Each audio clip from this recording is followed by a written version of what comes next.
Okay, so I have tried to record this quite a few times. Sorry, I have to clear my throat.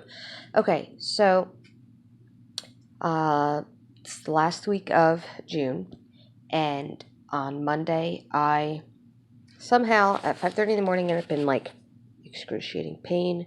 Started screaming, woke up my husband. I do not remember how I got into the living room. I got into the living room and I fell because of the dizziness and hit my head on the coffee table. So I went to the hospital and they ran some tests, CAT scan on my head, things like that, making sure everything was good. That was good, but then they noticed, they were like, oh, you have a port. And I said, well, yeah, of course I have a port. I'm like tube dependent. So, long story short, I was in the hospital from Monday to Friday, and I now am at home doing home hospital.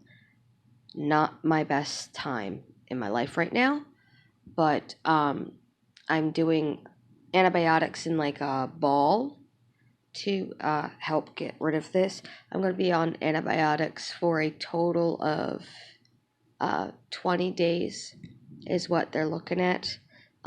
So it's a lot. It's about the same as many migraine days I have a month, but I cannot get any type of pain relief here at home, nor am I going to be trying to go after some type of pain medicine because this is just getting stuff taken care of and everything.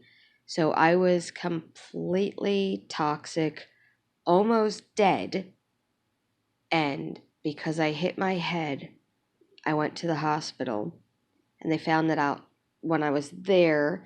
I ended up with 103-degree fever, so like everybody's scrambling trying to figure out what's wrong. And that's when they ran cultures. They first found one bacteria. Then, after I was admitted the next day, they found another. And the antibiotic I was originally placed on did not work. It was not strong enough. So they had to give me a really strong antibiotic, and I do not know how to say its name, so I'm just going to spell it out. CEFEPIME.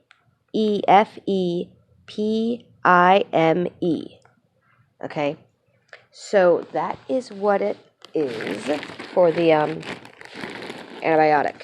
So we still have no idea what's going on from tests that were taken when I was in the ER.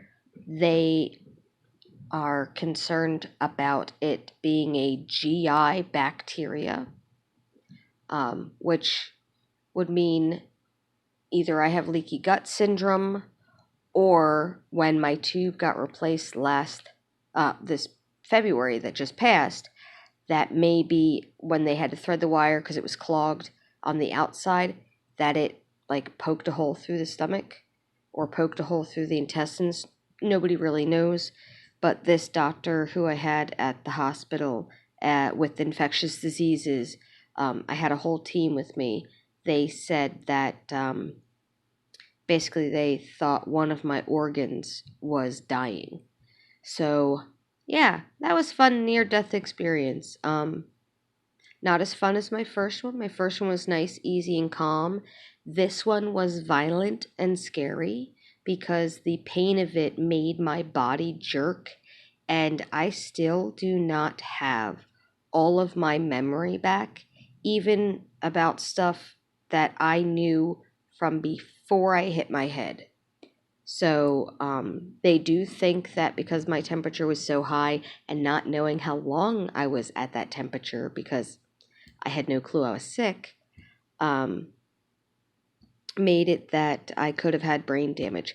And no, this is not COVID related. No, nothing was going on with my lungs. None of that. Okay.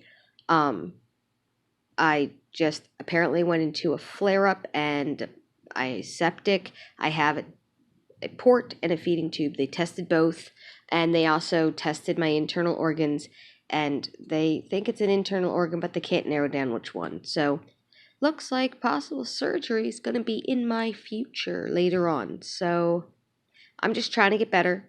So 20 days on antibiotics, no contact with anybody because, or try to not have contact with anybody. And yeah, basically try not to die. So that's what it is right now.